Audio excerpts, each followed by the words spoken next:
It sounds like a paradox, doesn't it? Detachment. It's really confusing.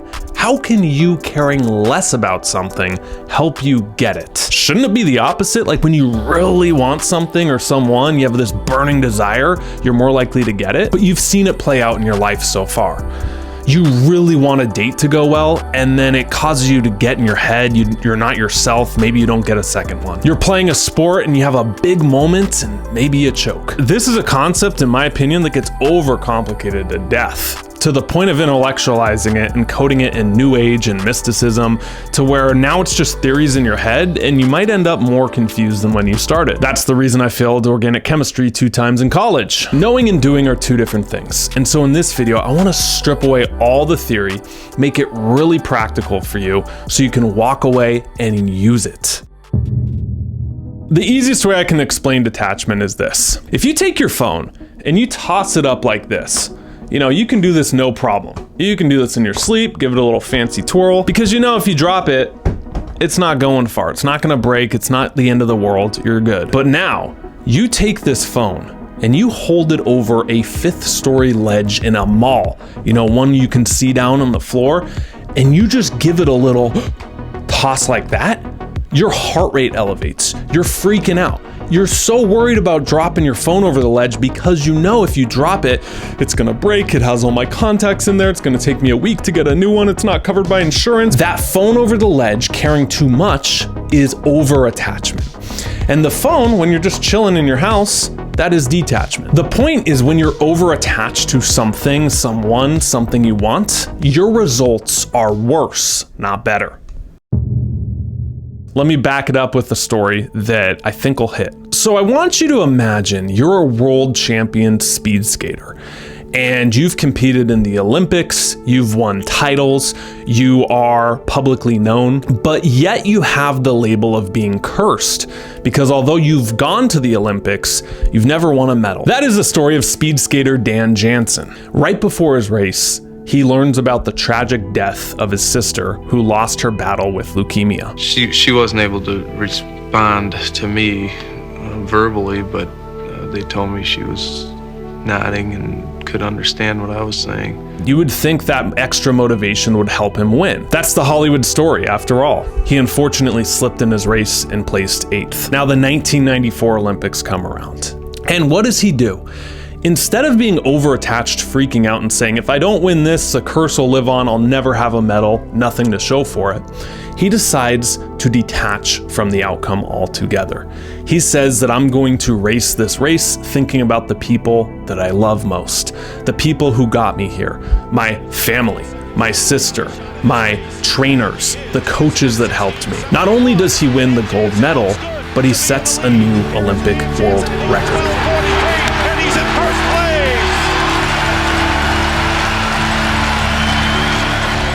I get goosebumps with that story, don't you? Are you starting to feel what this feels like? Are you starting to see from your life the times maybe we cared too much and how it works against you? Now I said there were 3 solutions, so let's go over these because this, in my experience, has been the easiest way to get into the middle path of not caring too much, but also not numbing out and hiding out and not caring about anything. Detachment at the core is about basing your motivation outside of outcomes. Okay, I'll say that again. Detachment at the core is finding your motivation outcome independent. And this, I think, is one of the traps of self-improvement. And if you're not careful, it's checking boxes so that things happen. Meditation becomes not about honoring yourself and re-regulating your nervous system, but it becomes a habit that you're doing so that you can make more money in your business. Working out becomes not that you want to feel good or have energy, but so I can get approval from women if I look good. If you really want to question on this, how much of what you're doing is genuine versus approval-seeking behavior? And this is a question I did that rocked me. Like, how much of my life was to impress people or was motivated by an image? By nature, sourcing your motivation with something deeper will have to come from you, so it's not something I can just write down and give you, otherwise that defeats the purpose.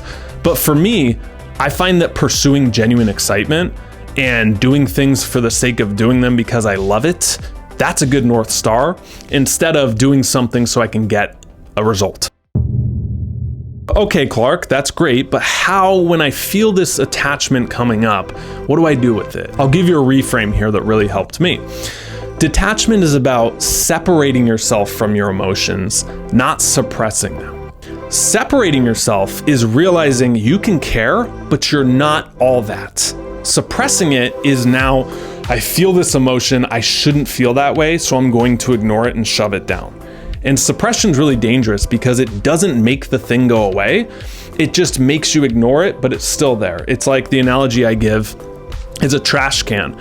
We all have them in the house, right? And if you press a pizza box down on the trash, you can fill more trash on top of it, but the stuff that was at the bottom is still there. It's not going away.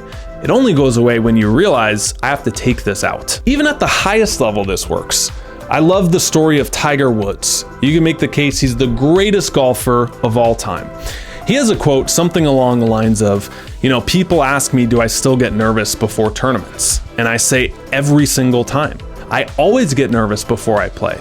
And the day I'm not nervous is the day I quit, because that means I don't care how I'm showing up. So when you find yourself over-attached to something, notice the sensations and separate yourself from them. Don't try to suppress them, make them wrong, and make them go away. You're nervous before a date. Can you reframe that as excitement? You're excited to connect. You're excited to meet this person. Because excitement and anxiety are on the same spectrum, just different manifestations of that emotion at the extreme. Anxiety is like, I can't mess this up, I gotta get it right. Excitement's like, wow, I'm really pumped for this, I want it to go well. That's two different things, but the same emotion. So the key difference here is not making your emotions wrong, not making your over-attachment wrong, not making your outcome dependence wrong, but it's noticing it and separating yourself from the outcome. Does that make sense? But the last one is perhaps the most important, and that is a saying that I love to tell myself. If you're thinking too much, you're not acting enough. If you're thinking too much, you're not acting enough. I believe 1 hour of implementation beats 10 hours of being in your head overthinking and studying. The same way that eating too many calories gets stored as fat in your body, caring too much or having too much importance around something gets stored in your body as anxiety. Just like the way to lose weight is to eat less and move more, so your output is more than your input, the way to get over your attachment is to do more. Not to think more, not to over-intellectualize. Because if you're thinking too much, you're not acting enough. When people are doing what I'm doing, content creation, it's so easy to sit there and write, to script, to over-outline, but it's the hardest thing to hit the little red button, boop, and hit record. And 1 hour of hitting record and actually doing the thing will get you so many more results than sitting and planning for 10 hours. Back in 2020, I challenged myself to make 5 videos a day. It was COVID, the world shut down, I didn't have anything going on. TikTok was really popping off, getting some steam. And for the first hour or two of the morning, I would just get up and I would film videos. And I wouldn't overthink it. I would edit them all and throw them up there. And people are like, wow, how do you film 5 a day? And it was because I was just in action mode. I wasn't in overthinking planning mode. I had a buddy at a mastermind who said, this is the last one I'm going to. And I'm like, why? This information's great. They're teaching you how to build a business. And he's like, yeah, but I realized that I probably already have enough in my head to build a $100,000, $200,000 a month business. I just need to do it. I thought that was really badass because you probably right now have enough, if business is your goal, to make $10,000 a month, $20,000, $100,000 a month, but you doubt yourself. So how can you take more action?